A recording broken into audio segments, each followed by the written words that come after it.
તો આ બે વસ્તુ મેં કહી દીધી તમને. તો આપણે કોસ્ટ ઘટાડવા માટે આપણે વેસ્ટેજીસને આઈડેન્ટિફાઈ કરશું અને વેસ્ટેજીસને આપણે દૂર કરશું, જેથી કરીને આપણી પ્રોડક્ટિવિટી વધશે, પ્રોફિટેબિલિટી વધશે. એના માટે આપણે કામ કરશું. લીન છે એ નોન વેલ્યુએડેડ એક્ટિવિટી. હવે કોઈ પણ એક્ટિવિટી આપણે કરીએ છીએ ને એ 3 ટાઈપની એક્ટિવિટી હોય. એક તો વેલ્યુએડેડ એક્ટિવિટી. વેલ્યુએડેડ એક્ટિવિટી એટલે એવી એક્ટિવિટી કે જેના માટે કસ્ટમર આપણને પૈસા આપે છે. એવી એક્ટિવિટી કે જેના માટે કસ્ટમર આપણને પૈસા આપે છે. કે હું સપોઝ શર્ટ લેવા ગયો તો શર્ટની ક્વોલિટી હું જોઈશ, એનો કલર જોઈશ, એનું ફેબ્રિક જોઈશ, આ બધું જોઈશ. એના માટે હું એમને પૈસા આપીશ. તો જે વેલ્યુ એડિશન આપણે કરીએ છીએ, સપોઝ એમને રો બ્રાસ હોય, એનો શું ભાવ હોય? હશે 350, 400, 450 કેટલો હોય? 500 રૂપિયા. ઓકે, રો બ્રાસ હોય, સ્ક્રેપ આવતો હોય, એનો ભાવ 400 થી 500 રૂપિયા હોય. હવે ફિનિશ ગુડ આપણે એમાંથી સાહેબે કીધું કે ચશ્માના ઇન્જીસ બનાવીએ, અલગ અલગ પાર્ટ બનાવીએ, અલગ અલગ પ્રોડક્ટ બનાવીએ. સાહેબ વાલ વેચતા હશું આપણે કિલોના કેટલા 800-900 રૂપિયા તો હશે ને? તો એ 400 રૂપિયાથી 800 રૂપિયા અથવા તો 500 રૂપિયાથી 800 રૂપિયાનું જે કન્વર્ઝન થયું ને, એ વેલ્યુ એડિશન છે. આ વેલ્યુ એડિશન આપણે કર્યું. જો આ વેલ્યુ એડિશન જે 300 રૂપિયા આપણને મળ્યા ને, એમાંથી જેટલો ખર્ચો આપણે કરશું ને, 300 ની સામે 300 ખર્ચો કરશું તો આપણો પ્રોફિટ 0. હવે 300 ની સામે 250 રૂપિયા ખર્ચો કરશું તો પર કિલો એ 50 રૂપિયા આપણો પ્રોફિટ. હવે એ જ આપણે ખર્ચો ઓછો થશે, 250 રૂપિયા ખર્ચો કરશું તો પ્રોફિટ આપણો 50 રૂપિયા થઈ જશે. 250 કરશું તો 75 રૂપિયા પર કિલો એ પ્રોફિટ થશે. આ બ્યુટી છે, આ લીન છે. બરાબર. મેં જે સાહેબે કીધું ને કે 2 મશીન બને, સાહેબ ગેરંટીઓ 4 કરાવી દઉં. 18 મહિના 4 કરાવી દઉં. તો આપણે જે ફેટ છે, હેલ્ધી અને હેન્ડસમ બનવાનું છે, એવી આપણી ઇન્ડસ્ટ્રીને હેલ્ધી અને હેન્ડસમ બનાવવાની છે. આપણે આપણી જાત માટે તો કરીએ છીએ, હવે આપણે ઇન્ડસ્ટ્રી માટે કરવાનું છે કે આપણો ફેટ ઓછો કરવાનો છે, નોન વેલ્યુએડેડ એક્ટિવિટી ઓછી કરવાની છે. નોન વેલ્યુએડેડ એક્ટિવિટી એટલે એવી એક્ટિવિટી જેના માટે આપણને કસ્ટમર પૈસા નથી આપતું. તો એમાં 2 ટાઈપની હોય. એક તો જરૂરી હોય, નોન વેલ્યુએડેડ પણ જરૂરી હોય કે પેકિંગ તો કરવું જ પડે ને. તો હવે એમાં ઓછામાં ઓછા ખર્ચે કેમ પેકિંગ કરવું? એટલે નોન વેલ્યુએડેડ એક્ટિવિટી જે ઇસેન્શિયલ છે એને હું કેમ ઓછી કરું, અને બીજી જે વેસ્ટ છે એને હું કેમ દૂર કરું, એને હું રિડ્યુસ એટલે નીકાળી જ દઉં, એલિમિનેટ કરી દઉં, તો મારો પ્રોફિટ વધશે. તો આ 8 વેસ્ટ વિશે આપણે અગાઉ વાત કરી લીધી. મુડા છે, જેને મુડા કહેવામાં આવે. 3 જાપાનીઝ વર્ડ છે, મુરા, મુડા, મુરી. તો મુરા મુડી જે ઓવર પ્રોડક્શન છે, અનઇવનનેસ છે, અને મુડા છે એ વેસ્ટેજીસ છે. તો આ વેસ્ટેજીસ વિશે આપણે વાત કરી. આ લીન સ્કીમનો બેનિફિટ છે સ્પીડ ઓર્ડર ટર્ન અરાઉન્ડ. જે મેં બધાને કીધું ત્યારે વાત કરી હતી કે ટર્ન અરાઉન્ડ ટાઈમ 2 મશીન બને છે તો 3 બનાવવા, 4 બનાવવા, એને સ્પીડ કરવા માટે થઈને લીન કામમાં આવે છે. રિસોર્સનું સ્ટ્રીમલાઇનિંગ કરવા માટે થઈને લીન કામમાં આવે છે. વેસ્ટ રિડક્શન માટે લીન કામમાં આવે છે. કસ્ટમર સેટિસ્ફેક્શન અને લોયલ્ટી બિલ્ડ કરવામાં કામ આવે છે. તમે કહેશો એ કેવી રીતે સાહેબ? હવે ઓન ટાઈમ ડિલિવરી હું આપવા માંડું, કસ્ટમર સેટિસ્ફેક્શન વધે કે ન વધે? મારી માલમાં ડિફેક્ટ કંઈ ન હોય, ડિફેક્ટ ફ્રી મટીરિયલ એમને મળે તો આપણી લોયલ્ટી વધે કે ન વધે? કસ્ટમર સેટિસ્ફેક્શન વધે કે ન વધે? તો એના માટે લીન કામ કરે છે. બિઝનેસની પ્રોફિટેબિલિટી, પ્રોડક્ટિવિટી વધશે એટલે પ્રોફિટેબિલિટી વધવાની જ છે. અને ગ્લોબલ ગ્રોથ માટે પણ સપોર્ટ કરે છે. જે આજકાલના જે પણ કસ્ટમર્સ આવે છે એ આ બધી પ્રેક્ટિસીસ, તમે જે OEMમાં કોઈ સપ્લાય કરતું હશે એમને જોયું હશે કે એમના ચેકલિસ્ટમાં પણ લખેલું હોય છે કે તમે 5S ઇમ્પ્લિમેન્ટ કરો છો, કાઇઝન કરો છો, કાનબાન છે, ફીફો છે, ઇન્વેન્ટરી મેનેજમેન્ટ કરો છો. આવા બધા ક્વેશ્ચન્સ તમે બધાએ જોયા હશે. છે, હોય છે. તો આ બધી વસ્તુ આમાં લીનમાં છે. આ બધા ફેક્ટ્સ એન્ડ ફિગર છે. ઇન્ડસ્ટ્રીમાં ઇમ્પ્લિમેન્ટ થઈ ગયેલા, લીનના ઇમ્પ્લિમેન્ટેશન થઈ ગયેલા યુનિટના, અને એમને MSME દ્વારા ઓડિટ કરેલું છે અને સર્ટિફાઈડ કરેલા ફિગર છે. લીડ ટાઈમ અપ ટુ 80% ઘટ્યો છે. 80% સુધી લીડ ટાઈમ ઘટ્યો છે. સપોઝ તમારો 6 મહિના લીડ ટાઈમ છે, એ 80% સુધી ઘટેલો એવા એક્ઝામ્પલ્સ છે. પ્રોડક્ટિવિટી ઇન્ક્રીઝ થઈ છે, 50% સુધી પ્રોડક્ટિવિટી ઇન્ક્રીઝ થઈ છે. WIP 75% સુધી ઘટી છે. Overall quality improvement up to 80-85% quality improvement થયું છે. યુટિલાઇઝેશન 70% જેટલું યુટિલાઇઝેશન વધ્યું છે. પ્લાન્ટ કેપેસિટીનું યુટિલાઇઝેશન અપ ટુ 70% વધ્યું છે. તો મીન્સ એનો મતલબ સેમ મશીનરીમાંથી 75% વધારે આઉટપુટ. 100 રૂપિયાનું ટર્નઓવર કરું છું એની બદલે 175 રૂપિયાનું ટર્નઓવર સેમ મશીનરીમાંથી. યસ, પણ એની આખી જર્ની છે. એવું નથી કે સ્વિચ ઓફ સ્વિચ ઓન જેવું નથી. આજે ઇમ્પ્લિમેન્ટ કર્યું તો કાલથી રિઝલ્ટ ન મળે. એના માટે આપણે ઇમ્પ્લિમેન્ટેશન કરવું પડે, ટાઈમ પીરિયડ જોઈએ અને એના બેનિફિટ્સ આપણે લેવા પડે. જેમ મેં વાત કરી, બે ઇમ્પ્લિમેન્ટેશન એજન્સી છે, નેશનલ પ્રોડક્ટિવિટી કાઉન્સિલ અને ક્વોલિટી કાઉન્સિલ ઓફ ઇન્ડિયા. આ બે ઇમ્પ્લિમેન્ટેશન એજન્સી છે. એમનું કામ છે અમારા જેવા કન્સલ્ટન્ટને રજિસ્ટર્ડ કરે છે, મોનિટરિંગ કરે છે, સ્કીમની ગાઈડલાઇન્સ ફોલો કરાવે છે, ગવર્મેન્ટે જે નોર્મ્સ નક્કી કર્યા છે એ ફોલો કરાવે છે અને આ જે ઇમ્પ્લિમેન્ટેશનની આખી પ્રોસેસ છે એ ગવર્ન કરે છે. પહેલાંની સ્કીમ ને આ સ્કીમમાં શું નવું છે? તો સ્કીમનો ઓબ્જેક્ટિવ ડોમેસ્ટિક ગ્લોબલ કોમ્પિટિટિવનેસ વધારવાની છે, વેરિયસ લીન ટૂલ અને ટેકનિક ઇમ્પ્લિમેન્ટ કરવાના છે. Objective of scheme optimisation resource અને સ્પેસનું ઓપ્ટિમ જે લીનના ઓબ્જેક્ટિવ હતા ઓલમોસ્ટ એ બધા ઓબ્જેક્ટિવ આમાં સ્કીમના પણ ઓબ્જેક્ટિવ છે કે રિસોર્સ અને સ્પેસનું ઓપ્ટિમાઇઝેશન કરવાનું છે, ક્વોલિટી ઇન્હેન્સ કરવાની છે, રિજેક્શન રેસ રિડ્યુસ કરવાનો છે, પ્રોડક્ટિવિટી વધારવાની છે. ઇન્ડસ્ટ્રી 4.0 એટલે ઓટોમાઇઝેશન ઉપર પણ થોડું ઘણું કામ કરવાનું અહીંયાથી આપણને આઈડિયા આવશે. બિકોઝ સ્મોલ ઇમ્પ્રુવમેન્ટ કરશું, કાઇઝન કરશું તો ઓટોમાઇઝેશનનું પણ આપણે આવશે. સાહેબ, આપણે એક મશીન કંઈક 3 જણા એક જ આખું એરિયા હતો, 8-10 મશીન, કોઈક એક જ હેલ્પર ખાલી પોરિંગ કરીને કરતો હતો, એવું મગનભાઈ કરેલું જ છે. બરાબર છે. આવું ઘણા બધા સ્કોપ હોય, તમને જ ખબર હશે, પણ એમને અમે થોડું તમારા પાસેથી આઈડિયા જનરેટ કરી અને એમને ઇમ્પ્લિમેન્ટ કેમ કરવું સિસ્ટમેટિક વેમાં, એના માટે અમે સપોર્ટ કરીએ છીએ. નોલેજ અને સ્કિલ ઇન્હેન્સ કરવાની છે. આપણા લોકોને આ બધી વસ્તુ નવી વસ્તુની જાણકારી મળશે, નોલેજ અને સ્કિલ ઇન્હેન્સ થશે, પ્રોફિટેબિલિટી ઇમ્પ્રૂવ થશે, ડિજિટલ એમ્પાવરમેન્ટ થશે, સેફ વર્કપ્લેસ થશે. પહેલા ફેઝમાં MSME માટે છે, સેકન્ડ ફેઝમાં સર્વિસ સેક્ટર છે. અત્યારે સર્વિસ સેક્ટરને કવર કરેલું નથી, અત્યારે ખાલી ઉદ્યોગ જે MSMEs છે એમના માટે થયેલું છે. એલિજિબિલિટી કોઈ પણ MSME જેમની પાસે ઉદ્યમ રજિસ્ટ્રેશન નંબર હોય એ લોકો આના માટે એલિજિબલ છે.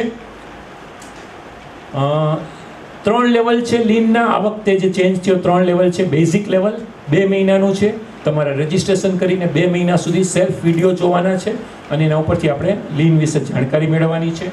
સેકન્ડ લેવલ છે ઇન્ટરમીડિયેટ લેવલ, જે 6 મહિનાનો ગાળો છે, જેમાં તમને હેન્ડ હોલ્ડિંગ સપોર્ટ મળશે. મીન્સ અમારા જેવી કન્સલ્ટિંગ ઓર્ગેનાઇઝેશન તમારે ત્યાં એમના રિપ્રેઝેન્ટેટિવ આવશે, મહિનામાં 2 વખત વિઝિટ કરશે અને તમને જે હેન્ડ હોલ્ડિંગ સપોર્ટ પ્રોવાઈડ કરશે. અને 6 મહિનાનો ગાળો હોય છે, એમાં 3 ફેઝ છે એ આગળ આવશે.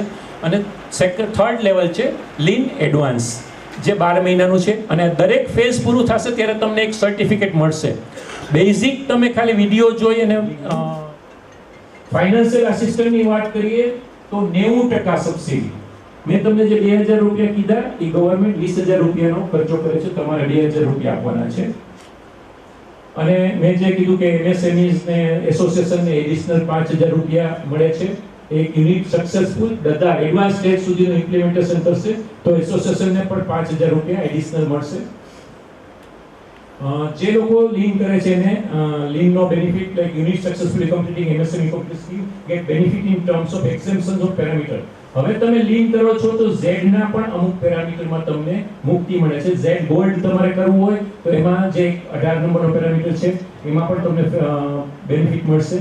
અને એક છે આઈ થિંક 16 કેવો નંબર, એમાં પણ તમને મળશે. તો જે 20 પેરામીટર છે Z ના, એમાંથી 2 પેરામીટર. બોડીને ઇમ્પ્રૂવ કરવું હોય તો પહેલા આપણે જઈએ હોસ્પિટલમાં, એટલે ડોક્ટર ઘણા બધા ચેક પોઈન્ટ્સ નાખી દે, ઘણા બધા આપણા કે આ રિપોર્ટ કરો, આ રિપોર્ટ કરો, આ રિપોર્ટ કરો. એવી રીતે સાહેબે 16 પેરામીટર ડિફાઇન કર્યા છે. તો એ 16 પેરામીટર ઉપર આપણે અત્યારે કયા લેવલમાં છીએ એ બધા ડેટા એમાં કલેક્ટ કરવામાં આવે છે. અને એ 16 પેરામીટરના આપણે પછી લીન ઇમ્પ્લિમેન્ટ થઈ ગયા પછી આપણે કયા લેવલમાં પહોંચવું છે એના ડેટા આવશે.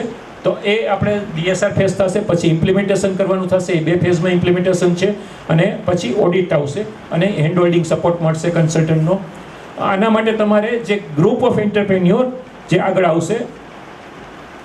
ઇન્ટરમીડિયેટ પછી એડવાન્સ લેવલમાં જવું હોય તો અગેઇન 12 મહિનાનો ગાળો છે.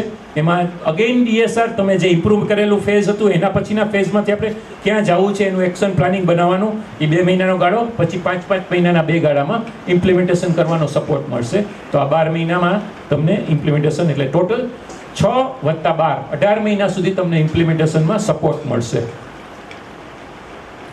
તો આનો કેવી રીતે જવાનું છે તમારે? તો ગ્રુપ ઓફ એન્ટરપ્રેન્યોર GOE 4 થી લઈને 10 યુનિટ સુધી તમારે GOE ફોર્મ થશે. એટલે બધા સાથે મળીને એક ગ્રુપ ફોર્મ કરવાનું છે.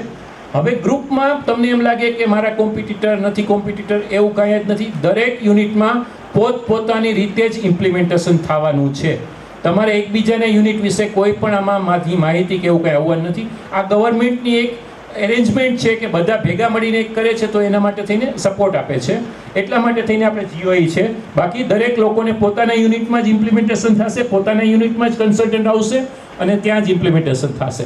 હા, તમે લોકો ઈચ્છતા હોય કે કોમન મીટિંગ કરવી છે, જોઈન્ટ એકબીજાના શેર કરવું છે કાંઈ, તો એ પ્રોવિઝન પણ છે. ન કરવું હોય તો પોતપોતાના યુનિટ માટે સેપરેટ જ થવાનું છે. એટલે કોઈ જ આમાં એવું નથી રાખવાનું કે મારું આ કરીશ 10 જણા ભેગા થઈને થશે તો એકબીજાની કોમ્પિટિટર બધા એકબીજાનું ડેટા જોઈ લેશે, એવું આમાં કાંઈ જ નહીં થાય. Rest assure. તમારા જે યુનિટ ભેગા થશે એમાંથી એક જણાને નોડલ ઓફિસર બનવાનું રહેશે, જે બધું કોરસ્પોન્ડન્સ તમારા બધા વતી કરશે. એટલે ગવર્મેન્ટને એડમિનિસ્ટ્રેશન વર્ક ઘટી જાય એના માટે આ રહેશે. એડવાન્સ માટે સેમ ફ્લો રહેશે. આટલા લોકોમાં સ્ટેક હોલ્ડર છે. MSME જે આપણી સાથે બેઠું છે, quality council of India, national productive council, state governments, micro medium small enterprise, consulting organisation like જે મારા જેવા કન્સલ્ટિંગ ઓર્ગેનાઇઝેશન છે, MSME DFO office, industry associations like અત્યારે જે આપણે જામનગર ફેક્ટરી ઓનર્સ એસોસિએશન છે, મિનિસ્ટ્રી એન્ડ ડિપાર્ટમેન્ટ્સ. આ થઈ કોસ્ટની વાત. ટોટલ કોસ્ટ પહેલાં 6 મહિનાના એક યુનિટ માટે 1,20,000 છે. તમારે ફક્ત ભરવાના છે 12,000 રૂપિયા 6 મહિના માટે. મહિને 2,000 રૂપિયાની કોસ્ટ થઈ. અને પછી એડવાન્સ સ્ટેજમાં તમારે જવું છે તો એની કોસ્ટ છે 2,40,000 રૂપિયા. યુનિટે ભરવાના છે ખાલી 24,000 રૂપિયા. આમાં એવું પણ નથી કે તમારે 1,20,000 ભરી સબસિડી પાછી લેવાની, એવું કાંઈ જ નથી. સબસિડી બાદ કરીને જ તમારે 12,000 વત્તા GST ભરવાના થશે. હવે 12,000માં પણ બિડિંગ હોય એટલે એની આજુબાજુમાં 12,000 રૂપિયા જેવું થાય. એટલે 12,000 પ્લસ GST ભરી અને તમારું રજિસ્ટ્રેશન. એટલે તમારે 1,20,000 ભરીને પાછું લેવાનું એવું કાંઈ જ નથી. સ્ટેટ હવે સબસિડી બાદ કરીને જ પૈસા ભરવાના છે. સ્કીમનો કમ્પોનન્ટ હેન્ડ હોલ્ડિંગ સપોર્ટ મળશે, સિંગલ વિન્ડો ડિજિટલ પ્લેટફોર્મ મળશે, ઈ લર્નિંગ મોડ્યુલ તમને જે મેં બતાવ્યા એ આવશે, ટ્રેનિંગ પ્રોગ્રામ અત્યારે આપણે જે કરીએ છીએ એ, અવેરનેસ પ્રોગ્રામ, ઈ સર્ટિફિકેટ મળે છે તમને, ઇન્ડસ્ટ્રીના ઇન્ટરનેશનલ બેન્ચમાર્કિંગમાં કામ કરવાનું છે, PR કંપની એડવર્ટાઇઝિંગ બ્રાન્ડ પ્રમોશનમાં તમને કામ મળશે, ઇમ્પ્લિમેન્ટેશનનો સપોર્ટ, ટૂલ્સ એન્ડ ટેકનિક જાણવા મળશે. હવે લીન કન્સલ્ટિંગ કોણ કરે? તો લીન કન્સલ્ટિંગ મારી જેવી કન્સલ્ટિંગ ઓર્ગેનાઇઝેશન કે જે મિનિમમ 5-7 વર્ષથી એસ્ટાબ્લિશ છે. એટલે કોઈ પણ સિંગલ યુનિટવાળો સિંગલ કન્સલ્ટન્ટ છે એ કન્સલ્ટિંગ નહીં કરી શકે. એટલે તમારું લીન અડધે વચ્ચેથી કોઈ દિવસ બંધ થવાની સંભાવના નથી, એવું પણ સ્કીમમાં સાહેબે આ વખતે કરી લીધું છે. તો એ કન્સલ્ટિંગ ઓર્ગેનાઇઝેશન કરે છે. એક ટાઈમે એક જ GOE એક કન્સલ્ટન્ટને એલોકેટ થાય છે, એનું બિડિંગ થાય છે. હવે આ બીજ પહેલાંની ને જૂની ને નવી એનો કાંઈ ફાયદો નથી, આ જસ્ટ ફોર નોલેજ છે. અત્યારની સ્કીમમાં GOE છે, પહેલાં ક્લસ્ટર નામ આપતા હતા, હવે GOE છે. એક ફેર છે પહેલાં અને અત્યારમાં. પહેલાં એક જ સરખા ઓર્ગેનાઇઝેશન જોતા હતા, હવે હેટ્રોજીનિયસ. એટલે એક એક્સટ્રુઝનવાળા પણ હોઈ શકે, એક કમ્પોનન્ટ મેન્યુફેક્ચરિંગવાળા પણ હોઈ શકે. એટલે અલગ અલગ યુનિટ ભેગા થઈને પણ GOE ફોર્મ કરી શકે. પહેલાં SPVની રિક્વાયરમેન્ટ હતી. આપણું ફેક્ટરી ઓનર્સ એસોસિએશન છે એ SPV બન્યું હતું, ત્યાં મશીન ટૂલ એસોસિએશન પણ SPV બન્યું હતું, અને એક આખી જટિલ પ્રક્રિયા હતી. હવે એ નીકળી ગઈ સિમ્પલ, નો GOE પોતે જ રજિસ્ટ્રેશન કરશે અને આખું ગવર્ન થઈ જશે. SPVની કાંઈ પણ રિક્વાયરમેન્ટ નથી. એટલે એડમિનિસ્ટ્રેશન ઘણું બધું ઓછી કરી નાખ્યું. થોડાક સક્સેસ સ્ટોરીના ફોટોગ્રાફ્સ છે બિફોર આફ્ટરના.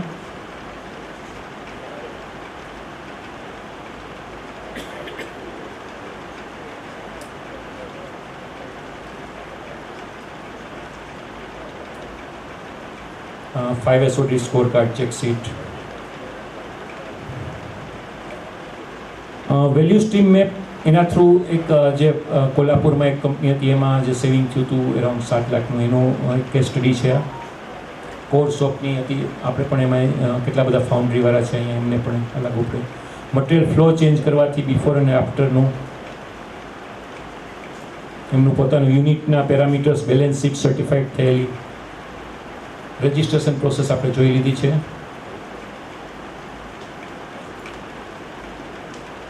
Thank you. તમને આના માટે કાંઈ પણ વધારે માહિતી જોતી હોય તો સ્ક્રીન ઉપર મારો નંબર છે 982445. યસ, તમે જે રજૂઆત કરી એના અનુસંધાને એક વાત કરું છું. હું તો અત્યારે ઇન્ડસ્ટ્રીયલિસ્ટ નથી. હાજી, અત્યારના ગ્લોબલ આમાં પણ મને બહુ ખબર નથી. ઓકે હું 40 વર્ષ સુધી મેન્યુફેક્ચરિંગ પાર્ટનર કર્યું બોમ્બે અને અહીંયા. ઓકે. એક વાત તમે કીધું કે રિડ્યુસ કરવાનો બધો.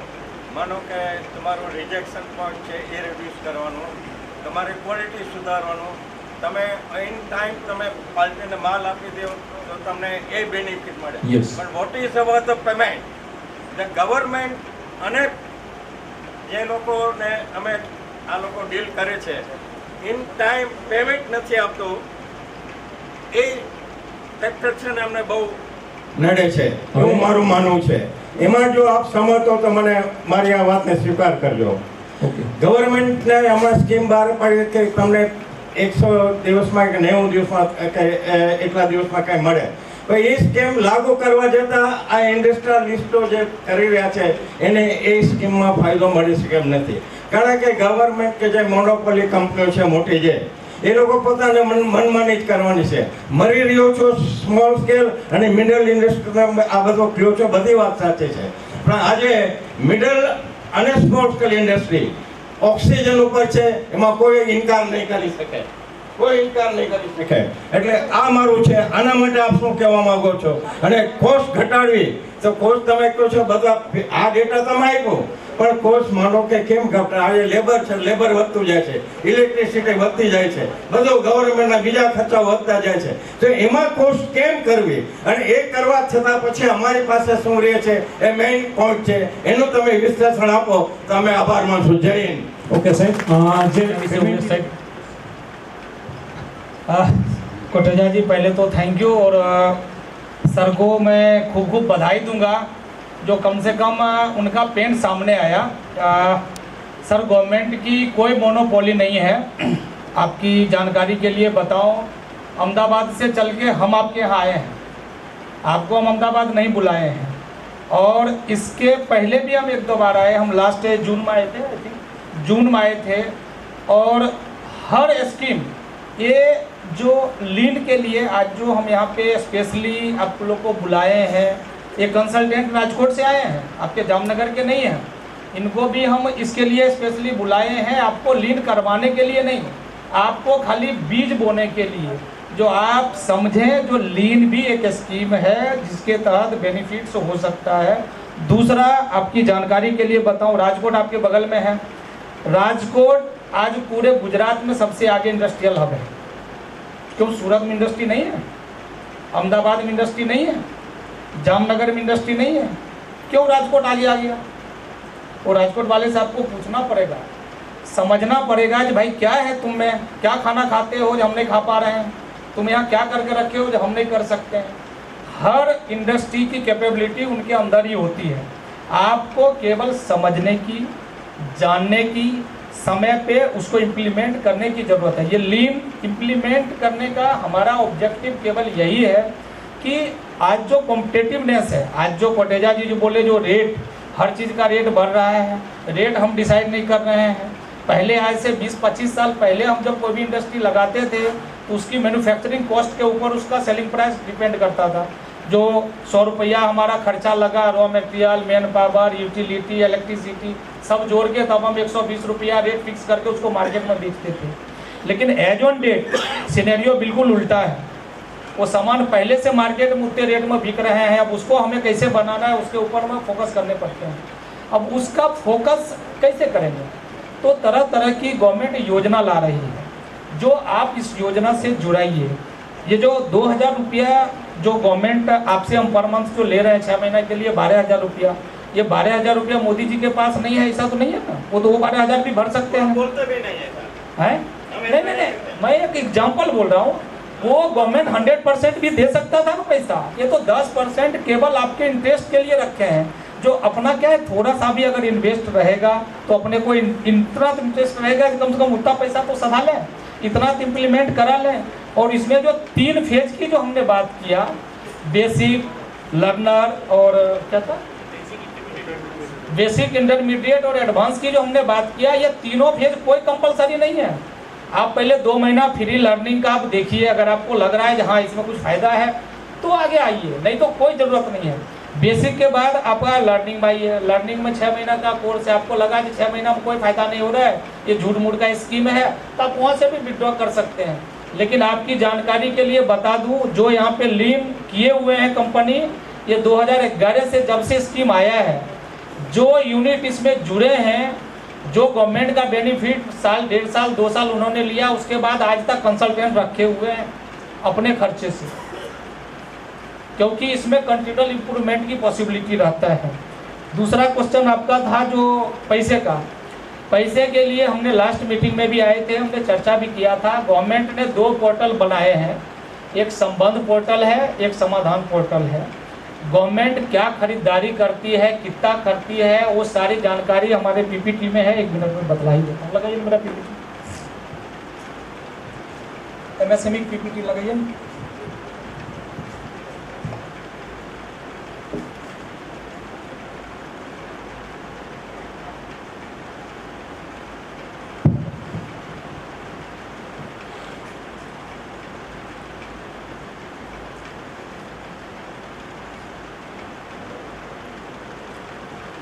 मैं पहले प्रेजेंट ही कर लेते हैं, फिर क्वेश्चन आंसर करेंगे। चालू कर दीजिए। नहीं,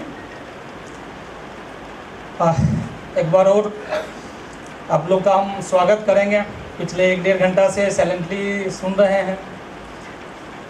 नेक्स्ट, ये हमारी MSME, हम अहमदाबाद MSME DFO अहमदाबाद है, MSME development and facilitation office. हमारा मेन ऑफिस अहमदाबाद में है, एक राजकोट में ब्रांच ऑफिस है, दूसरा सिलवासा में है, जहाँ से हम पूरे गुजरात को कोशिश करते हैं हैंड होल्ड देने की। इसमें हमारी जो डेवलपमेंट कमिश्नर है MSME, न्यू दिल्ली हेडक्वार्टर में बैठते हैं, वहाँ से वो पॉलिसी बनाते हैं, फॉर्मुलेट करते हैं, और हम सारे रीजनल ऑफिस, हर स्टेट में जो रीजनल ऑफिस है वहाँ से उसको 100 फ्लोर पे इम्प्लीमेंट करते हैं। नेक्स्ट, ये MSME का डिफिनेशन है जो 1 जुलाई 2020 से, अभी वो सर पुराने सर्टिफिकेट लेके आए थे आपके पास में, जो आज के डेट में उद्यम रजिस्ट्रेशन सर्टिफिकेट होने चाहिए, जो रजिस्ट्रेशन डाल के अभी हम रजिस्ट्रेशन करके आपको दिखलाए थे लिंक के ऊपर। जिनके पास भी पुराना सर्टिफिकेट है वो कृपया माइग्रेट कर लें उद्यम रजिस्ट्रेशन सर्टिफिकेट में, नहीं तो वो कोई भी बेनिफिट्स नहीं ले पाएंगे। वो 1 जुलाई 2020, 4 साल पहले वो बंद हो गए हैं। हो सकता है आने वाले दिन में उसका माइग्रेशन भी बंद हो जाएगा, तो फिर आप अपना पास्ट एक्सपीरियंस भी नहीं दिखला पाएंगे। हम 10 साल से या 15 साल से यूनिट चला रहे हैं, फिर वो डेट भी नहीं लेगा। तो जिनके पास भी पुराना उद्योग आधार मेमोरेंडम है वो उद्यम रजिस्ट्रेशन सर्टिफिकेट वो माइग्रेट कर लें। ये 1 जुलाई से जो हमारा MSME का डिफिनेशन था, जो investment up to 1 crore, micro के लिए turnover up to 5 crore, small के लिए इन्वेस्टमेंट अप टू 10 करोड़ और टर्नओवर अप टू 50 करोड़, और मीडियम के लिए investment up to 50 crore, turnover up to 250 crore. इस स्लैब के अंदर जो भी आएंगे वो सारे MSMEs हमारे MSMEs काउंट में होंगे, हमारी ऑफिस से रजिस्ट्रेशन होगा।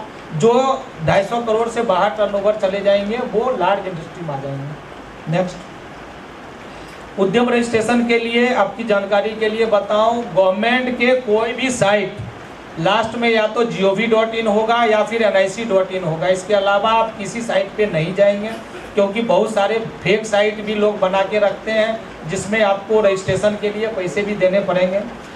कोई भी गवर्नमेंट की हमारा ये जो रजिस्ट्रेशन है उद्यम रजिस्ट्रेशन, ये बिल्कुल कम्प्लीमेंट्री है, फ्री है, आपको किसी को पैसा नहीं देना है और किसी के पास जाना भी नहीं है। आप खुद ही इसको एसेस करके आप उसमें रजिस्ट्रेशन कर सकते हैं। नेक्स्ट, इसमें रजिस्ट्रेशन के लिए कोई डॉक्यूमेंट की भी ज़रूरत नहीं है। जो एडिशनल चाहिए, आपका आधार नंबर चाहिए एंटरप्रेन्योर्स का, GST नंबर अगर आपका है तो ठीक है, नहीं है तो भी रजिस्ट्रेशन हो जाएगा। एक मोबाइल लिंक आधार नंबर चाहिए ताकि ऑथेंटिक हो, जो आप ही रजिस्टर कर रहे हैं। एक पैन नंबर चाहिए, उसमें एंटरप्रेन्योर्स का अगर प्रोप्राइटरशिप है तो आप अपना भी दे सकते हैं, और फार्म का है तो फार्म के नाम का भी दे सकते हैं। एक बैंक अकाउंट चाहिए, वो बैंक अकाउंट भी आप अपना भी दे सकते हैं या कंपनी के नाम का भी दे सकते हैं। इसमें सेविंग करेंट दोनों अकाउंट एलिजिबल है। नेक्स्ट, हमारा मोबाइल ऐप भी है जो my.msme.gov.in पे आके आप मोबाइल में भी हमारी सारी स्कीम को एक्सेस करके पढ़ सकते हैं, समझ सकते हैं। नेक्स्ट, यहाँ से हमारी मेन पॉलिसी चालू होती है, जो कैसे एमएसएमई को हम आगे लाएं। ये जो आप देख रहे हैं गजट नोटिफिकेशन, ये 9 नवंबर 2018 का नोटिफिकेशन है, पब्लिक प्रोक्योरमेंट पॉलिसी 2012 का। ये पॉलिसी 2012 में फॉर्मुलेट हुई थी, जिसके तहत गवर्नमेंट ऑफ इंडिया हमें जागृत किया था और पूरे देश में जितने भी गवर्नमेंट ऑर्गेनाइजेशन थे, पब्लिक सेक्टर, अंडरटेकिंग, पीएसयूज, सीपीएसयूज, सबको रिक्वेस्ट किया गया था कि एटलीस्ट आपका जो ईयरली प्रोक्योरमेंट है उसका 20% माइक्रो स्मॉल से खरीदिए ताकि उनका भला हो। वो 2012 से 15 तक, 31 मार्च 2015 तक 3 साल जीरो इम्प्लीमेंटेशन था। गवर्नमेंट पॉलिसी बनाई, इम्प्लीमेंटेशन जो है बहुत स्लो हो रहा था, क्योंकि हम लोग क्या हैं, जिसके साथ हमारा सिंक्रोनाइजेशन रहता है, जिसके यहाँ से हम सामान खरीदते हैं, रॉ मटेरियल खरीदते हैं, उसके साथ ही हमारा सिंक्रोनाइजेशन को तोड़ना नहीं चाहते हैं। तो उसको तोड़ते हुए गवर्नमेंट ने 1 अप्रैल 2015 से इसको कंपलसरी किया और नतीजा ये हुआ, जो 3 साल के अंदर जो 20% का स्लैब था उसको बढ़ा के 25% करना पड़ा, क्योंकि 20% के जगह पे जितने भी पेशूज थे गवर्नमेंट ऑर्गेनाइजेशन, वो 50% के ऊपर खरीदारी करने लगे।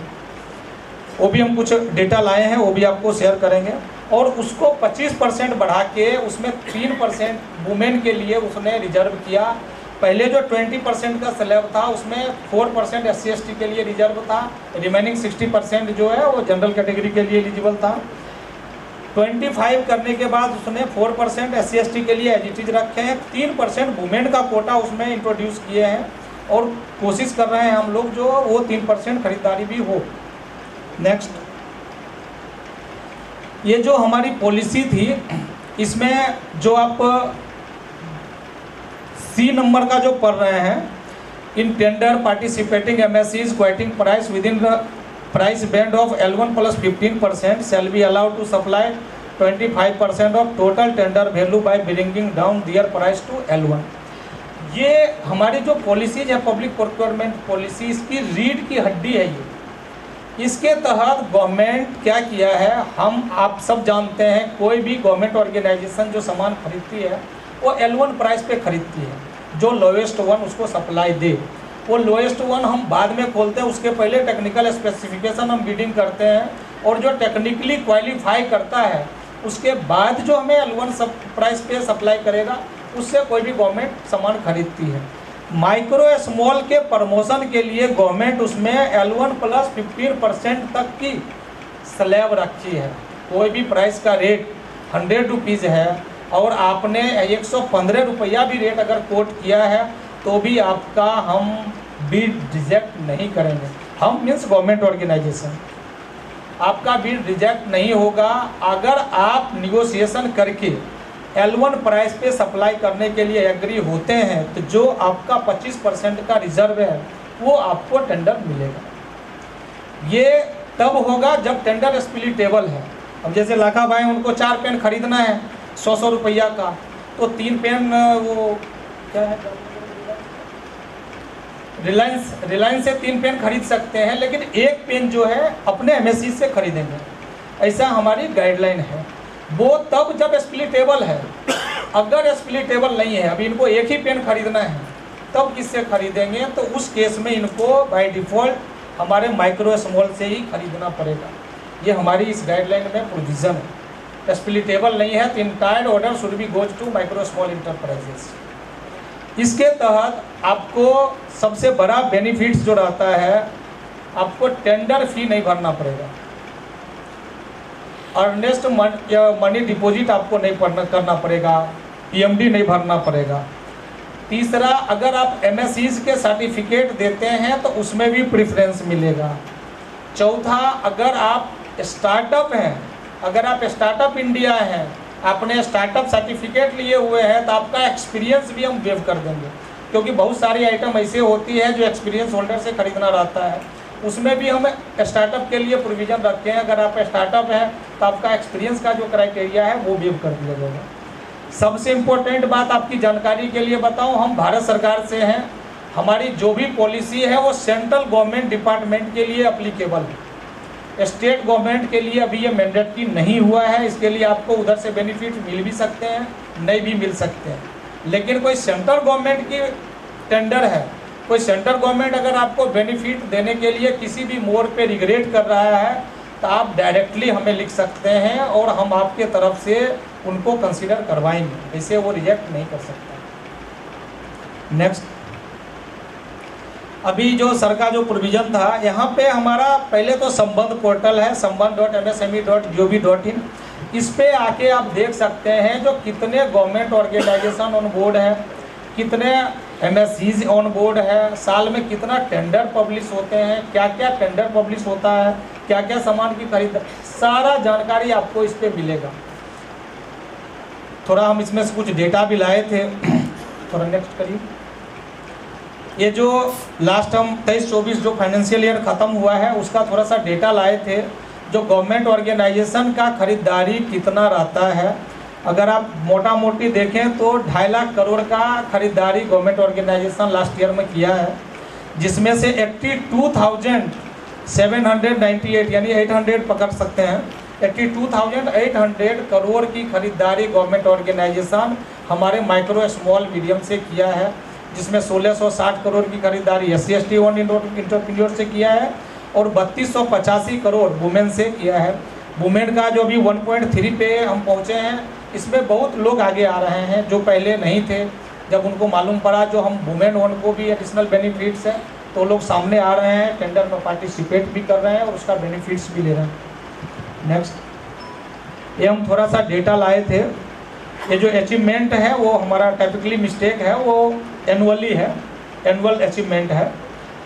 जैसे हम एक फर्स्ट 30 MS गवर्नमेंट ऑर्गेनाइजेशन का डेटा लाए थे, जो उनका एनुअल टारगेट कितना था माइक्रो स्मॉल से खरीदने के लिए और उन्होंने कितना अचीव किया है।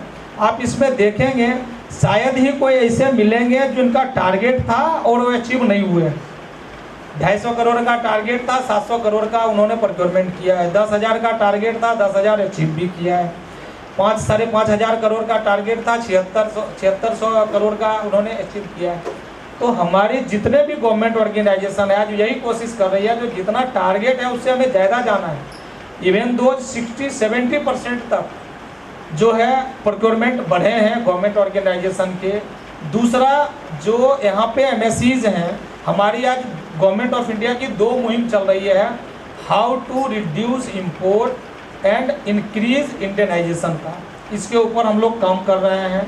जो इम्पोर्टेड आइटम गवर्नमेंट ऑर्गेनाइजेशन खरीदते हैं उसका भी स्पेसिफिकेशन डिटेल बना के हम रिस्पेक्टिव एसोसिएशन को शेयर करते हैं, जहाँ आप अपने एसोसिएशन में सर्कुलेट करिए जो बताए पर्टिकुलर आइटम कौन बना सकते हैं, ताकि उसको रिस्पेक्टिव गवर्नमेंट ऑर्गेनाइजेशन के साथ में जोड़ा जा सके। नेक्स्ट,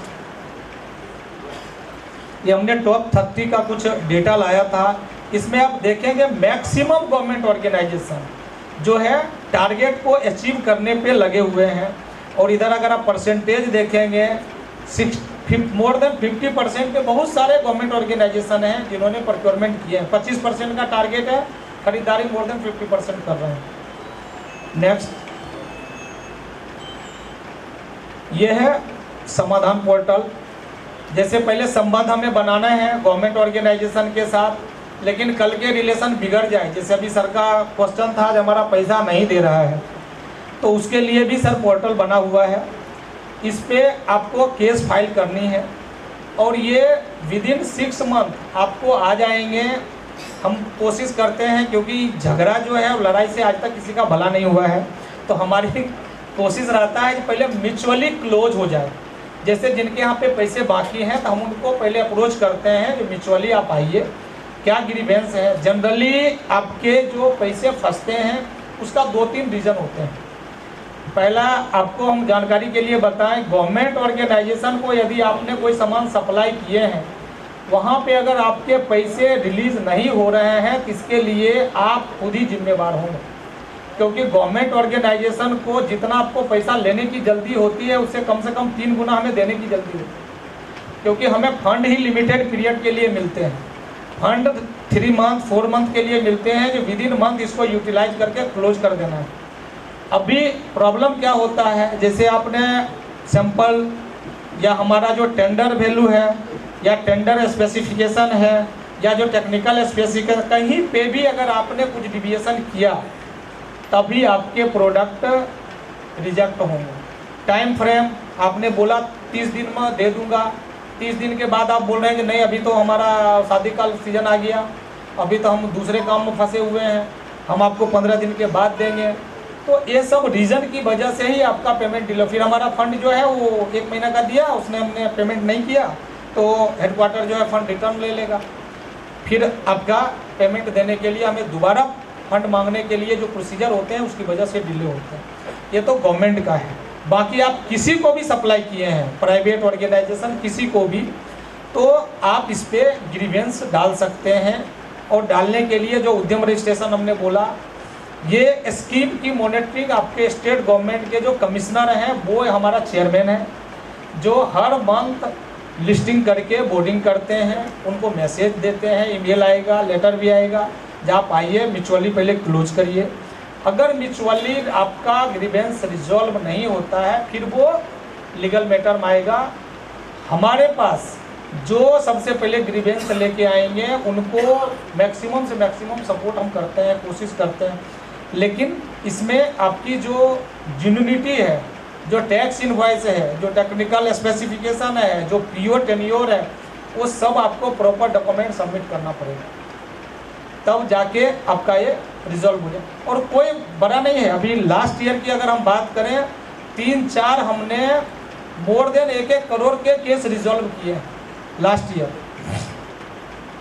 इसके बाद भी अगर आपको लग रहा है कि जो अहमदाबाद से MSME से आए थे क्या क्या बता के चले गए, हमें तो कुछ मालूम ही नहीं पड़ा, हमारा क्वेश्चन एज इट इज ही है, तो गवर्नमेंट ने चैंपियंस पोर्टल भी बनाया है ग्रीवेंस के लिए, जिसपे आप हमारे खिलाफ ग्रीवेंस भी डाल सकते हैं। जब आके उस दिन मतलब 14 तारीख को आके बोले थे, लेकिन अभी तो हमें और कुछ समझ ही नहीं आ रहा है इसमें कैसे आगे करें, तो उस पर भी हम आपको गाइड कर लेंगे। वो ग्रीवेंस पोर्टल जो लॉकडाउन था 20 अप्रैल को गवर्नमेंट ऑफ इंडिया ने चालू किया था, आप लोग को सबको पता होगा, जो 25 मार्च से 31 मई तक लॉकडाउन था और हम लोग 20 अप्रैल से काम कर रहे थे। तब से उस चैंपियन पोर्टल पे हम लोग रिस्पॉन्ड कर रहे हैं। आज मोर देन 4 ईयर के बाद भी एक भी ग्रीवेंस 72 आवर के ऊपर हम नहीं जाने देते हैं। विद इन 72 आवर जो है आपका ग्रीवेंस हम क्लोज कर देते हैं। अगर हमारे लेवल पे हो रहा है तो हम अपने लेवल पे क्लोज कर देते हैं, हमारे डिपार्टमेंट से रिलेटेड है तो। अगर हमारे डिपार्टमेंट से रिलेटेड नहीं है तो फिर हम जिस डिपार्टमेंट से रिलेटेड है उसको डाइवर्ट कर देते हैं, पर आपका ग्रीवेंस पेंडिंग नहीं रहेगा। तो इस पर जो है आपका जो पेमेंट पेंडिंग है उसका ग्रीवेंस आप इस पर रख सकते हैं, उसकी फुल मॉनिटरिंग होती है। हाँ, कभी कभी क्या है, जो कमिश्नर साहब हैं कभी कभी उनके पास में, अब जैसे इलेक्शन था तो 2 महीना तक कोई मीटिंग ही नहीं हुआ, मार्च से जून तक, मतलब लगभग 3 महीना जिसे, तो उसकी वजह से कभी कभी थोड़े डिले होते हैं, लेकिन विद इन 6 मंथ वो बोर्ड पे जरूर आ जाएंगे। नेक्स्ट, इसमें हमने कुछ प्रोविज़न रखे हैं। अगर सामने वाला डिफ़ॉल्टर जो आपको पेमेंट नहीं दे रहा है, कल का अगर वो डिफ़ॉल्टर साबित होता है तो फिर 3 टाइम्स बैंक पेनल्टी भी है उसके ऊपर में, जो उस टाइम का बैंक इंटरेस्ट होगा उसका 3 टाइम्स पेनलाइज भी होगा वो पेमेंट के साथ साथ। नेक्स्ट, इसके अलावा जो आपको लग रहा है जो हम पर्टिकुलर पार्टी को सप्लाई करते हैं और हर बार हमें लेट से ही पेमेंट देता है, तो फिर उसके लिए भी गवर्नमेंट एक प्रोविज़न लेके आई है ट्रेड्स का, ट्रेड रिसीवेबल डिस्काउंटिंग सिस्टम का। इसके ऊपर आप टैक्स इनवॉइस करके with in 8 to 10 days payment ले सकते हैं, थोड़ा सा डिस्काउंट करके 2-4-5 हज़ार लाख रुपया में कम हो जाएगा, लेकिन आपको इंस्टेंट पेमेंट जरूर मिल जाएगा। जैसे आप बहुत जगह सप्लाई करते हैं 45 डेज 90 डेज का प्योर आता है, हम आपको 90 डेज में पेमेंट देंगे, लेकिन हमारे माइक्रो स्मॉल के पास में थोड़ा सा भी पैसा ब्लॉक हो जाता है तो हम सोच में पड़ जाते हैं जब आगे कैसे करें। तो आप इस पे बेनिफिट्स ले सकते हैं। यहाँ पे आप अपना टैक्स इनवॉइस अपलोड करके और वहाँ से डिस्काउंटिंग करके जो है पेमेंट ले सकते हैं। 3 पोर्टल है, RXIL.in का, हेमोन एक्सचेंज का और invoiceMart.com का। इसमें से किसी को भी आप संपर्क करके 5 से 6 हज़ार रुपया का रजिस्ट्रेशन कॉस्ट है, कोई नॉमिनल कॉस्ट है और वन टाइम रजिस्ट्रेशन है। दोबारा फिर रजिस्ट्रेशन कॉस्ट भी देने की ज़रूरत नहीं है, वन टाइम रजिस्ट्रेशन करके आप इस पर बिल डिस्काउंटिंग का बेनिफिट्स ले सकते हैं। तो खास करके अगर आपको ऐसा लग रहा है जो पर्टिकुलर पार्टी को हम देते हैं और वो हमें हर बार पैसे के लिए रुलाता है, तो आपको इधर ही अपलोड करके 2-4-5 हज़ार कम दे पर हमें निकल के यहाँ से आगे बढ़ जाना चाहिए। नेक्स्ट, इसी के लिए गवर्नमेंट ने एक गजब नोटिफिकेशन निकाला था जो जिसका 5 करोड़ से ज़्यादा का टर्नओवर है वो सारे लोग इस पोर्टल पे आए। सारे फाइनेंसिंग, सारे बैंक, सारे PSUs, मैक्सिमम ऑर्गेनाइजेशन इस पोर्टल पे ऑन बोर्ड है। आपको जो ज़्यादा बेनिफिट दे उसके साथ में आप जुड़ सकते हैं। नेक्स्ट,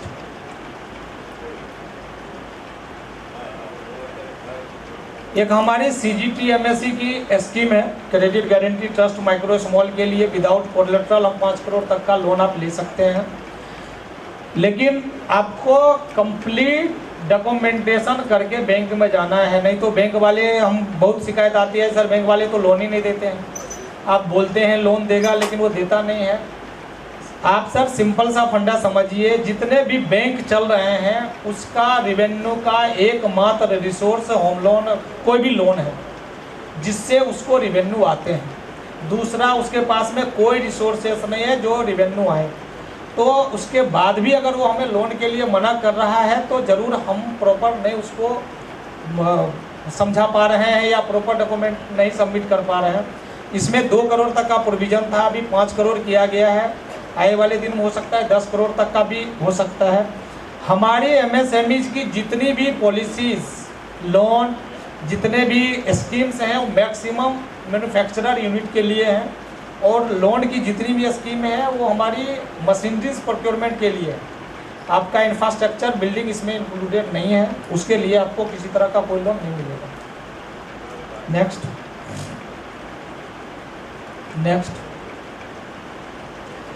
एक हमारा क्लस्टर है, इसके लिए भी हमने लाखा भाई को बात किया हूँ और हम कोशिश कर रहे हैं कि आपके जामनगर में कम से कम 1-2 कॉमन फैसिलिटी सेंटर जो है एस्टेब्लिश किया जाए, जिसमें 30 करोड़ तक के प्रोजेक्ट को गवर्नमेंट ऑफ इंडिया सहमति देती है और 70% तक, नेक्स्ट करिए, उसमें 70% तक जो है गवर्नमेंट ऑफ इंडिया अपना कंट्रीब्यूशन देती है और वो वन टाइम कंट्रीब्यूशन है, वो वापस लेगी भी नहीं।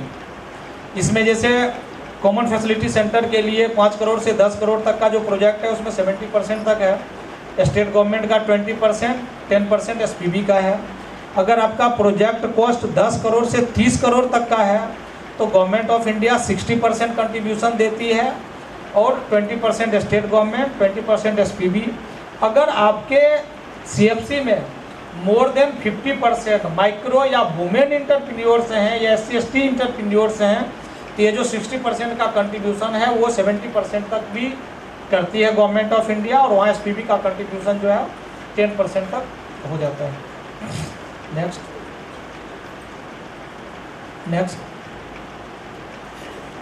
ये हमारा एक ट्रेड फेयर की स्कीम है।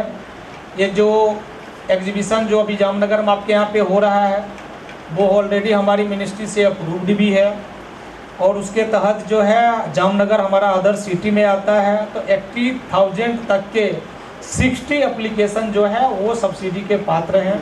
हमने लाखा भाई को भी और इवेंट ऑर्गेनाइजर जो साथ में कैंडी हैं उनको भी हम बोले हैं जो सर कोशिश करिएगा जो नीडी हो, खास करके जो वीकर सेक्शन है, SC/ST वुमेन इंटरप्रेन्योर्स है, उसको उसमें इनरोल करिए। जो नीडी है, जो ऑलरेडी हेल्दी है, उनको 80,000 उनके लिए कोई मायने नहीं रखता है, लेकिन जो नीडी है, जो छोटे छोटे यूनिट है जिसको सच में प्रमोशन की ज़रूरत है, उसको इसमें ऑनबोर्ड करिए ताकि उनका बिजनेस बड़ा हो सके, वो आगे आ सके।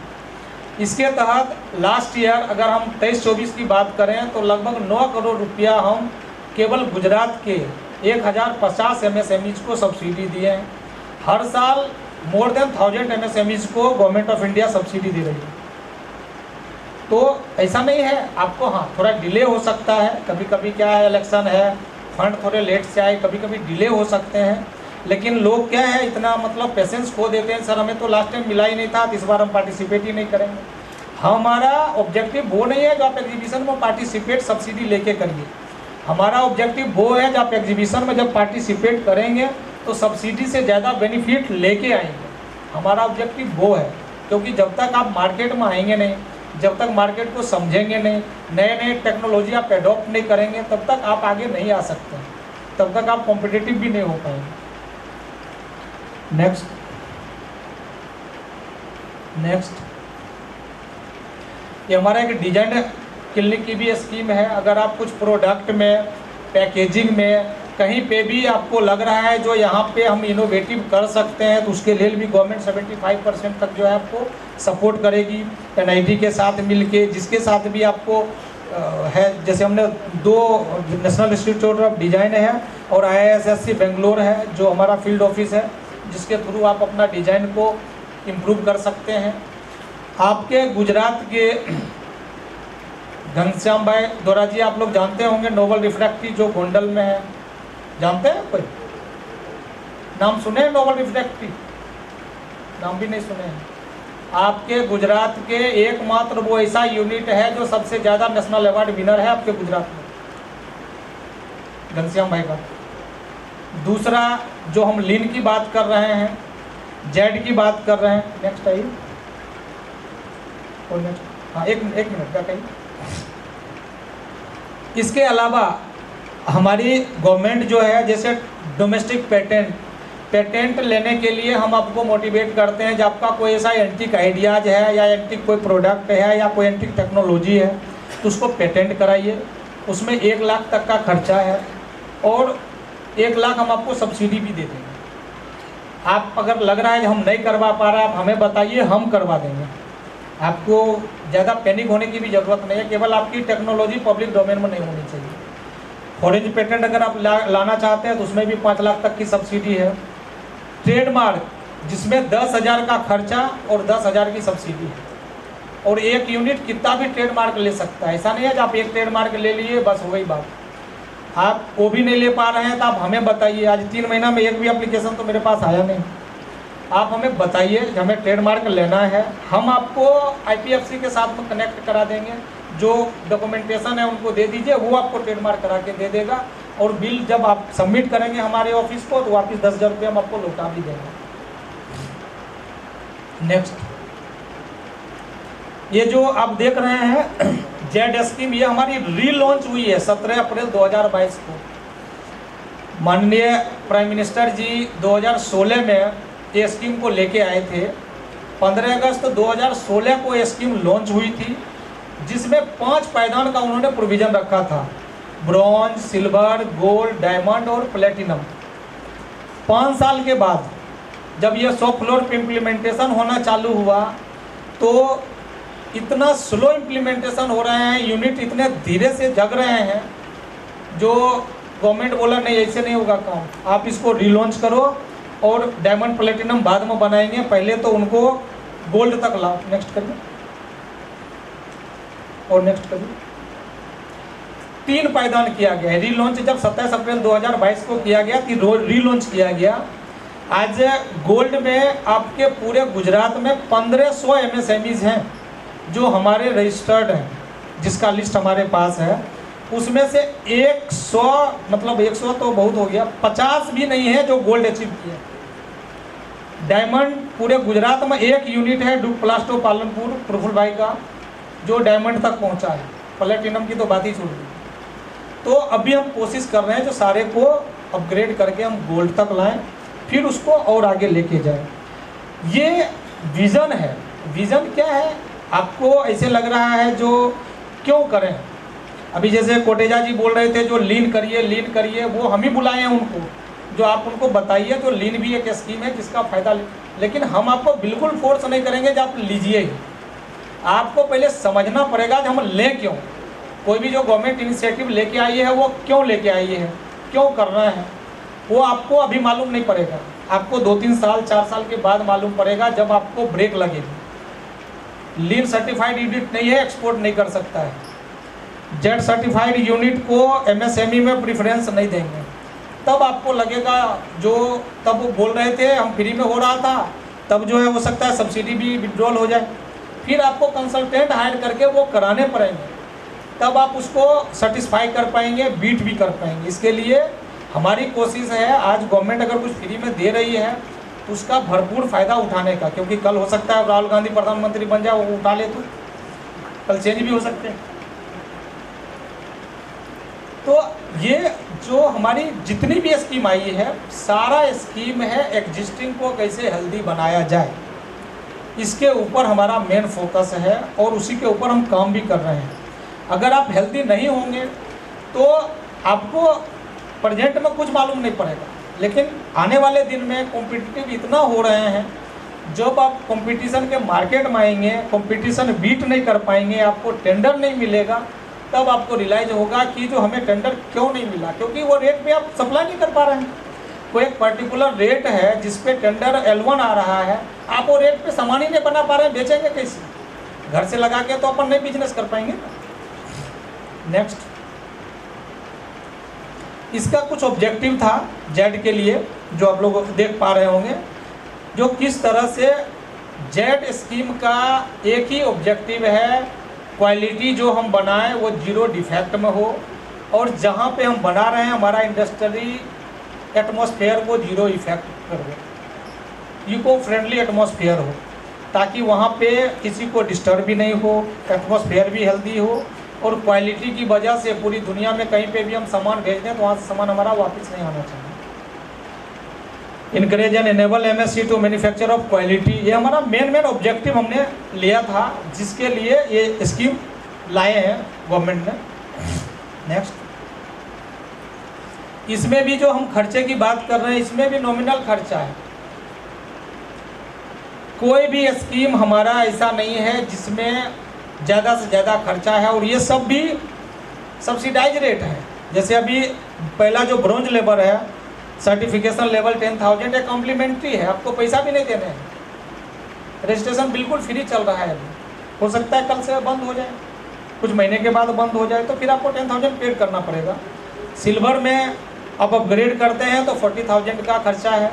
इसमें QCI और MSME आके आपके यूनिट का विजिट करेगी, सर्वे करेगी, उसके बेस पे आपको सर्टिफाइड देगी। ये सारा हमारा सेल्फ असेसमेंट है, इसमें कोई डॉक्यूमेंटेशन आपको एडिशनल देने की ज़रूरत नहीं। आपको वहाँ पे शॉप फ्लोर, मशीनरीज या मैन पावर इम्प्रूव करके ही आगे बढ़ना है। थर्ड लेवल गोल्ड के लिए है, उसमें 90,000 का खर्चा है, और 80% माइक्रो को, स्मॉल को 60%, 50% मीडियम को ये हम रिटर्न भी करते हैं। अगर आप कोई MSME हमारा कोई क्लस्टर से जुड़े हुए हैं या SC/ST बॉन्ड, वुमेन बॉन्ड हैं, तो 10% एडिशनल सब्सिडी है। अगर आप हमारी स्फूर्ति या कोई क्लस्टर के मेंबर हैं तो एडिशनल 5% की और सब्सिडी है। नेक्स्ट, ये हमारा ऑफिस का एड्रेस है, और आप हमें ज़रूर लिखिए हमारा अच्छा बुरा जो भी आपको लगे, ताकि हमें और इम्प्रूवमेंट करने की भी ज़रूरत पड़े, तो उसके लिए भी हम काफ़ी सराहेंगे जो कम से कम हमारी आवाज़ आप तक सुने।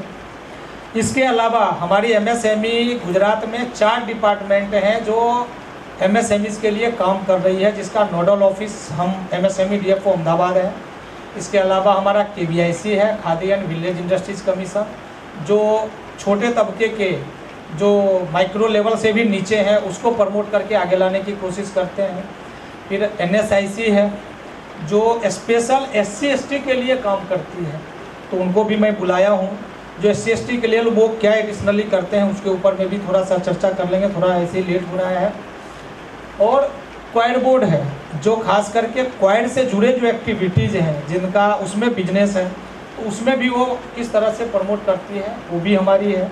हमारा टूल रूम भी है, अपना IGTR Indo German tool room, आप लोग ऑलरेडी जानते होंगे। बटवा में, पूरे गुजरात में भी बहुत सारे ब्रांच है, जहाँ से ट्रेनिंग देके एक कुशल को आपके इंडस्ट्री के लिए हम तैयार करने की कोशिश करते हैं। आपका किन्हीं का कोई सवाल है तो ज़रूर हमें पूछें, बताएं, तो हमें भी अच्छा लगेगा।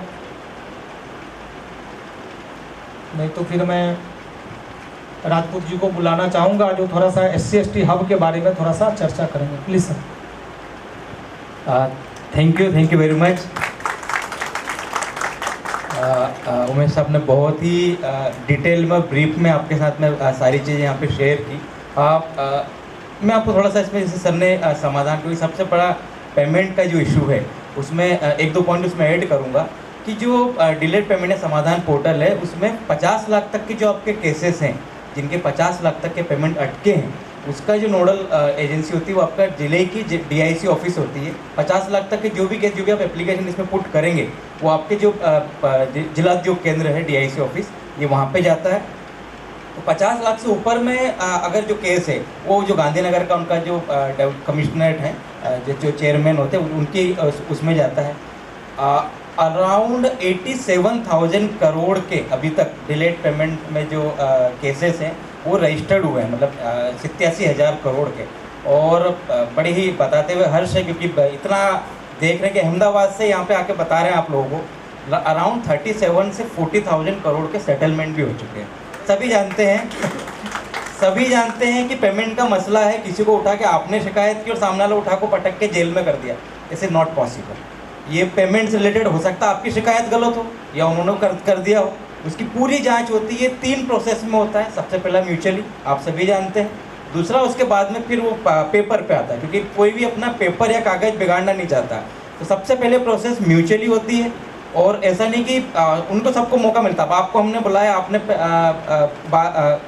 कंप्लेंट डाली, ओके, आपको उस दिन बुलाया कि आप 11 तारीख को पहुँचे, हो सकता है बीमार है, अब 11 को नहीं होगा, आप खुद डेट ले लेंगे। सामने वाले को बुलाया है, हो सकता है वो 11 तारीख को नहीं, उसका कुछ प्रॉब्लम हो, वो डेट ले ले। तो ये पहली प्रोसेस होती है कि लोगों को बिठा के वहाँ पे किया जाए। अब उस प्रोसेस से अगर निकलने के बाद में वो नहीं होता है, देन उसके बाद में लीगल एक्शन, लेटर वाले वो सारा मेल दिया जाता है लेटर। देन उसके बाद में फिर जो थर्ड आती है, वो जो बाकी के जो गवर्नमेंट के जो फिर जो एक्शन लिया जाता है। सो ये प्रोसेस काफ़ी चल रही है। इसमें आपको पता है कि परसेंटेज किस लेवल पे कितने सेटलमेंट हुए हैं। मैक्सिमम 80% केसेस तो पहले, क्योंकि गवर्नमेंट से कोई नोटिस जाता है तो सिंपल सी बात है, हर आदमी देखता है, पढ़ता है कि यार इसके ऊपर में काम किया जाए। दूसरा एक और CGT MSME के बारे में सर ने आपको बताया डिटेल में। CGT MSME में कोलेटरल फीस है, लेकिन उसकी एक सालाना फीस होती है 1% के आसपास में, CGT MSME को जमा करना पड़ती है आपको। उसका भी रिम्बर्समेंट जिला उद्योग केंद्र से DIC से आपको, अगर आपने वो जो स्कीम है वो 5 से 8 साल तक के लिए ली है, 6 साल के लिए आपने लोन लिया है, उतने साल तक आपका जो सालाना फीस आप जो करो उसके 100% आप रिम्बर्समेंट भी ले सकते हो। यानी कि CGT MSME की जो फीस लगती है वो भी 100% वे ऑफ हो जाती है फॉर द जिला उद्योग केंद्र से, क्योंकि सेंट्रल गवर्नमेंट और स्टेट गवर्नमेंट दोनों मिलकर ही काम करते हैं MSME को बढ़ावा देने के लिए। और बाकी सारी स्कीमें आपको सर ने ऑलरेडी बताई हैं। इसी में जो SC/ST एंटरप्रेन्योर्स हैं एडिशनली, जिनके ऊपर में हम काम कर रहे हैं, 4% प्रोक्योरमेंट है, जो है पब्लिक प्रोक्योरमेंट पॉलिसी आपने ऑलरेडी देखी हुई है। उसमें 0.0, मतलब कि ये इतना बड़ा गैप है, इसको देखते हुए इसके लिए स्पेशल ऑफिस बनाना पड़े मिनिस्ट्री को, स्पेशल बजट के साथ। 0.07% ही इसका परचेज था 2016 में। अभी वो बढ़ के इस साल सर 1.01% के आसपास आ गया है। अराउंड 1600-1700 करोड़ के आसपास की खरीदारी अब इसमें हो रही है। हम डिफरेंट टाइम पर सभी जगह मिलते हैं, जैसे आपके जामनगर में एग्जीबिशन हो रहा है। तो जो SC/ST ओन एंटरप्रेन्योर्स हैं, जो अगर प्रोप्राइटर है यानी कि 100%, और या फिर अगर पार्टनरशिप फर्म है तो 51% पार्टनर उसमें SC या ST का होना चाहिए। 49 अगर जनरल उसमें पार्टनर है तो वो भी SC/ST एंटरप्रेन्योर में आता है। उनको 100% अप टू 1.5 लाख तक का जो स्टॉल होता है वो फ्री ऑफ कॉस्ट में दिया जाता है, साल में 4 बार, ऑल ओवर इंडिया में कहीं भी। और फॉरेन कंट्रीज़ में अगर वो जाते हैं, आउट ऑफ इंडिया जाते हैं, तो 3 लाख रुपए तक का सपोर्ट उनको, उसमें ट्रैवल फेयर भी इंक्लूड और स्टॉल चार्जेस उनको specially for the market purpose के लिए दिया जाता है। इसी के साथ एक मिनिस्टर ऑफ MSME का एक ग्लोबल मार्ट है, जिसको MSME मार्ट भी कहा जाता है। हम सभी जानते हैं B2B B2C में फ्लिपकार्ट, अमेजन सब प्रोडक्ट अपन खरीदते हैं। आप इंडिया मार्ट यूज़ करते हैं एज प्राइवेट प्लेयर, वो आपसे चार्जेस आपके ऑर्डर के हिसाब से सारी चीज़ उस तरीके से आपसे चार्जेस करता है, लेकिन वो डेटा भी आपका सारा लेता है। आप क्या टेंडर दे रहे हो, क्या वैल्यू दे रहे हो, जो भी आपकी वैल्यू है, क्या कोटेशन आप दे रहे हो, उसका वो सारा डेटा वो कैप्चर करता है, उस हिसाब से आगे बढ़ाता है। लेकिन गवर्नमेंट इसके अंदर में इन्वॉल्व है। एक MSME मार्ट की जो पॉलिसी जो स्कीम है, उसमें उस स्कीम का सालाना एक मेंबरशिप फीस होती है 6,000 प्लस GST। उसमें आपको 1 साल के लिए मेंबरशिप मिलती है। इसमें आपको ऑल ओवर इंडिया में कहीं पे भी कोई सा भी टेंडर निकल रहा हो, चाहे स्टेट गवर्नमेंट का हो, सेंट्रल गवर्नमेंट का हो, PSU का, आपको डेली उसका वहाँ से सारा उसको कैप्चर करके और समराइज करके आपके कीवर्ड का, आपने जो कीवर्ड उसमें डाला है, कोई जैसे पेन का एग्जाम्पल, कि आप पेन बनाते हैं, पेंसिल बनाते हैं, आप ब्रश के अंदर में आप बाथ फिटिंग बना रहे हैं, कुछ भी बना रहे हैं, आप अपने कीवर्ड जो डालेंगे कि बाथ फिटिंग में आप क्या बना रहे हैं या आप लॉ की इंडस्ट्री में है, जो भी है, आप जो कीवर्ड डालेंगे उस कीवर्ड के हिसाब से ढूंढ के, क्योंकि सॉफ्टवेयर आजकल इतने स्ट्रांग हो चुके हैं कि वो ऑटोमेटिक सब निकाल लेते हैं, AI आप जानते ही हैं, वहाँ से वो निकाल के आपसे रिलेटेड, जो आपकी इंडस्ट्री से रिलेटेड जो भी प्रोडक्ट होगा वो आप तक मेल के थ्रू टेंडर जो निकल रहा है वो आप तक जानकारी पहुँचाएगा। साथ ही साथ आप अपने प्रोडक्ट को डिस्प्ले भी वहाँ कर सकते हैं, जैसे फ्लिपकार्ट में जो हम फोटो देख के, रिव्यू देख के वहाँ से परचेज करते हैं, उसी तरह से आप अपने प्रोडक्ट के कैटलॉग वहाँ पे अपलोड कर सकते हैं, डायरेक्ट कोटेशन भेज सकते हैं, डायरेक्ट कोटेशन मंगा सकते हैं और आप अपने आप को सप्लाई कर सकते हैं। सो ये कुछ स्कीम थी, इसी को मैं समरी, क्योंकि टाइम बहुत ज़्यादा भी हो रहा है, सो हम इसी को ध्यान में रखते हैं। Thank you very much, thank you Lakha भाई, आपने बहुत अच्छा प्रोग्राम यहाँ पे ऑर्गेनाइज किया और कैंडी बहुत बड़ा नाम है फॉर द एग्जीबिशन, यकीनन ही बहुत बड़े बड़े सप्लायर या बायर जो है बाहर से लेके भी आएंगे। Thank you very much. Very well sir, खूब सरस आपने समझाया, हम सबको बहुत अच्छे से समझाया।